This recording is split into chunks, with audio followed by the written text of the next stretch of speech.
안녕하세요. 저는 전경대학 경제학과에 재학 중인 21학번 손성진입니다. 제가 오늘 이 자리를 빌려 학우분들에게 알려드리고자 하는 내용은 경제학의 학습 방법과 관련된 내용입니다. 지난 3년간 총 90학점의 경제학, 경영학 전공 강의들을 모두 수강하면서 제가 체득한 각 전공별 학습 방법과 시험 대비 방법들을 소개하고자 합니다. 본격적인 설명에 앞서 이 내용들은 모두 제 개인적인 생각과 경험을 바탕으로 드리는 조언이기에 참고의 용도로만 활용하여 주시고 결국 제가 드리는 방법론의 내용을 토대로 본인만의 학습 계획과 방법을 주체적으로 구상하는 것이 더 이상적인 방법일 것이라는 말씀을 드리겠습니다. 설명은 다음과 같이 미시적 측면으로서 경제학 각각의 개별 과목의 공부 방법을 보고 이후 거시적 측면으로서 과목 간 유기적 학습과 관련하여 수강 계획에 대해 순서대로 살펴보겠습니다.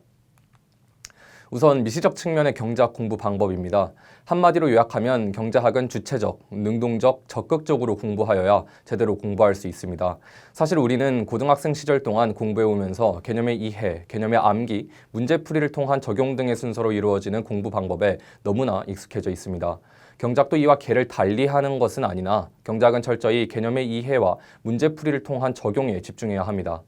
특히 경제학은 개념을 이해하는 과정에서부터 단순한 암기를 요하기보다 다양한 요소들을 연결지어 논리적으로 사고하는 경향이 매우 강한데요.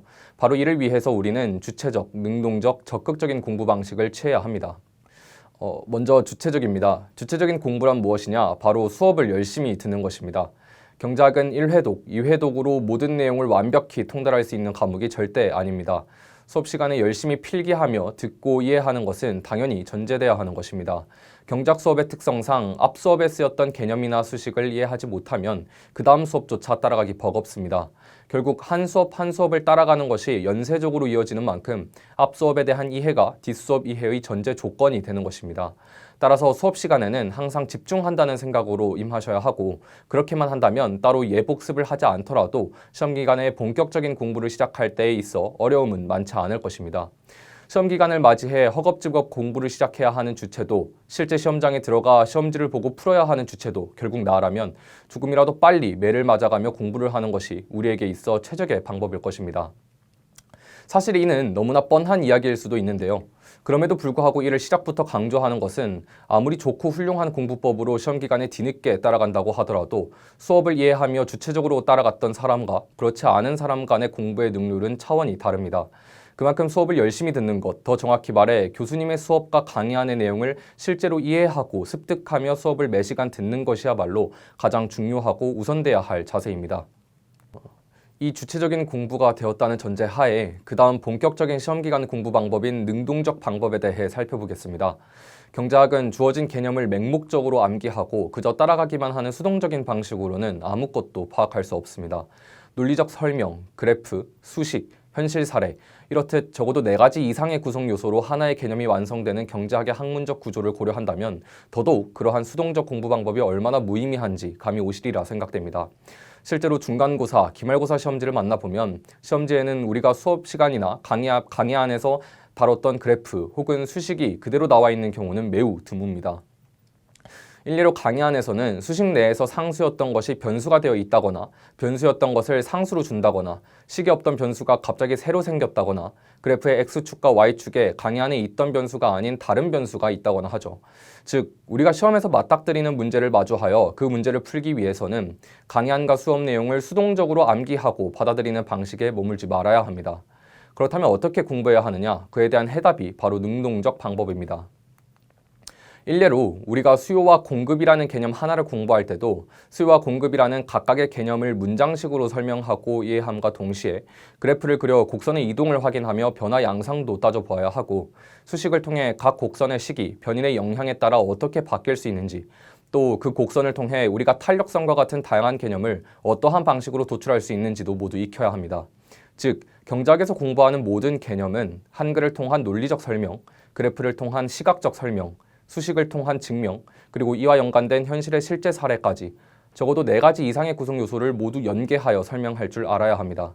이렇게 하기 위해서는 그래프의 각 축이 어떤 변수일 때 개형이 어떤 식으로 그려져야 하는지를 이해하고 강의 안에 전개된 수식은 혼자서 직접 전개하고 증명해 보면서 각각의 변수가 무슨 역할을 하는지, 그 변수의 의미는 무엇인지, 논리적 설명 혹은 그래프와 연계하여 그 각각의 변수가 바뀔 때 논리적인 설명이나 그래프는 어떻게 변화해야 하는지 등을 스스로 고민하고 탐구해 봐야 합니다. 결국 그러한 능동적 탐구와 고민이 지속되고 그 깊이가 두터워질 때 비로소 시험에서 처음 만난 식과 그래프에 보다 익숙하게 접근할 수 있게 되는 것입니다. 능동적이라 함은 주어진 내용을 사고 없이 받아들이고 암기하는 수동적 사고와 반대되는 개념입니다.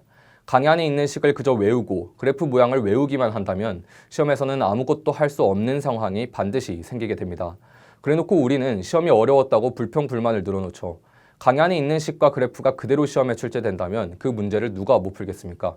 지난 수년간 시험을 출제해오신 교수님들께서는 학생들이 어떤 개념과 응용에 약하고 어려워하는지 누구보다 잘 알고 계십니다.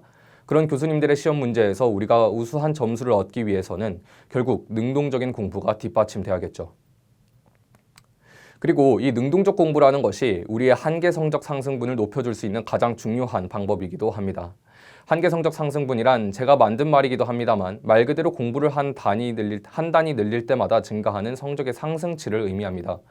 우리는 대부분 이 곡선의 기울기가 공부 시간이 증가할수록 완만해지는 개형을 가진 그래프라고 생각합니다. 하지만 경제학은 결국 우리가 몰랐던 그리고 어려워했던 부분, 즉 내가 약한 개념과 문제 유형을 하나씩 인지하고 그것을 극복할 때마다 내가 시험에서 얻을 수 있는 점수의 기대치가 매우 높아지게 되고 이러한 경향은 공부 시간이 아무리 길어져도 반복되게 됩니다. 개념을 충분히 이해하였다고 생각됨에도 불구하고 풀지 못하는 문제를 만났다면 내가 그 문제와 관련된 개념에 있어 이해가 부족하거나 수식을 전개하는 능력이 떨어지거나 그래프에 대한 이해가 아직 완벽하지 못한 상황인 경우가 많습니다.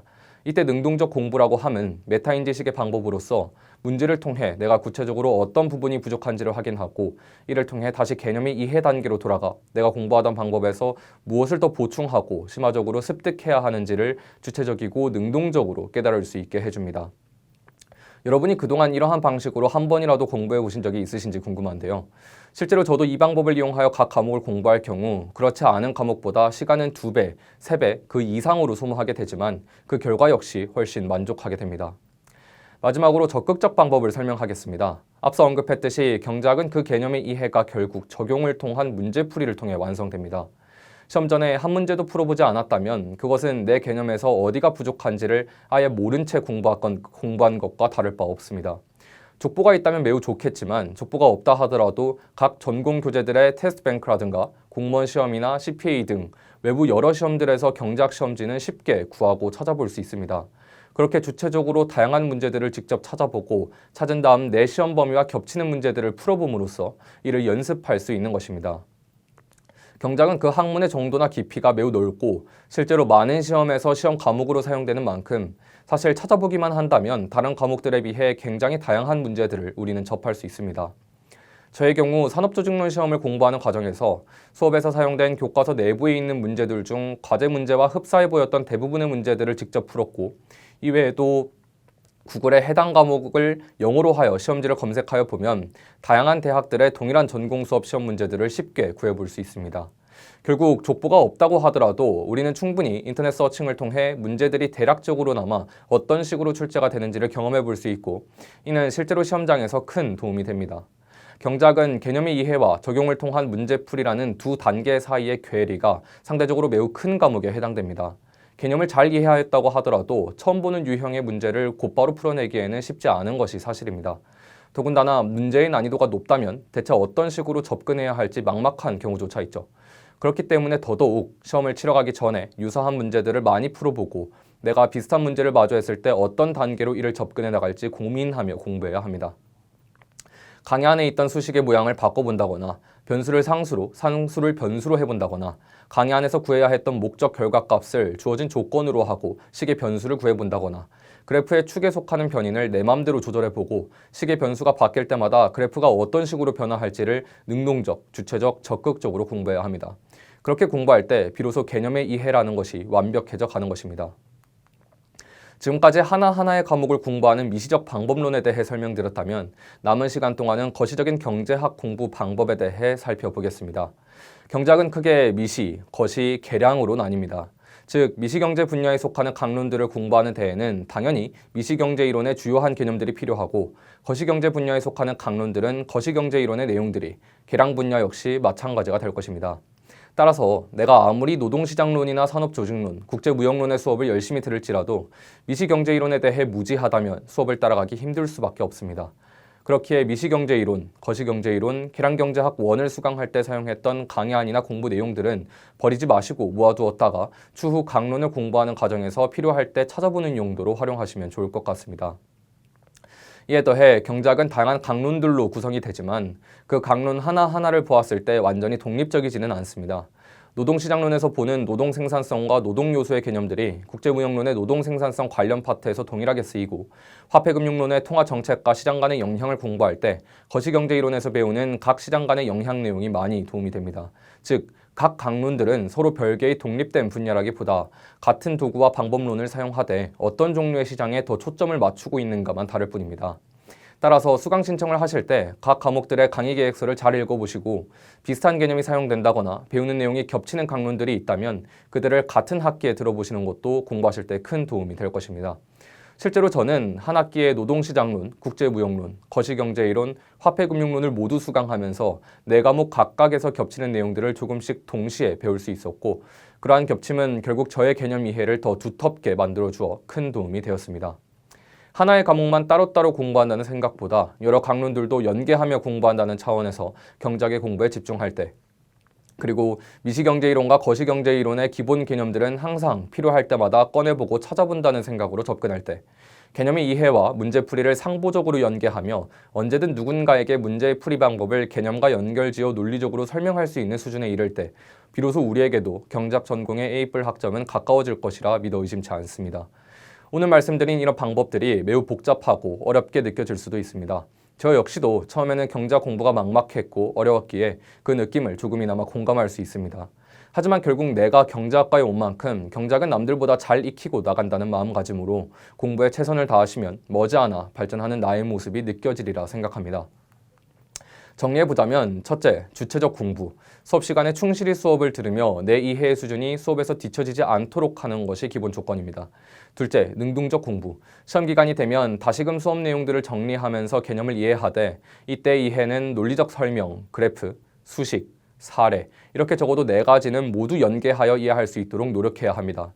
그리고 그 과정에서 강의안을 그대로 복붙하여 암기하기보다 강의 안에서 파생시키고 도출시킬 수 있는 여러 변화된 내용까지 능동적으로 고민하고 탐구해야 합니다.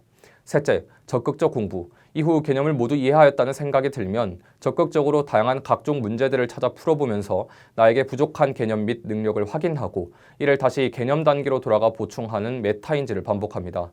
같은 과정을 최소한 3차례 이상 반복하면서 사실상 외부 문제들의 대부분을 내가 바로 풀 수 있고 또 그 풀이 과정을 논리적으로 누군가에게 설명할 수 있는 수준이 된다면 실제 시험지에도 어떤 문제가 나오든 일정 수준 이상의 답안을 도출할 수 있게 될 것입니다. 지금까지 말이 길었지만 이러한 내용만 진짜 충실히 이행하신다면 경제학 공부가 어렵고 짜증나고 괴로운 공부라는 인식이 조금씩 바뀔 수 있을 것이라 기대합니다. 지금까지 경청해 주셔서 감사하며 여러분의 성적 상승을 응원하겠습니다. 감사합니다.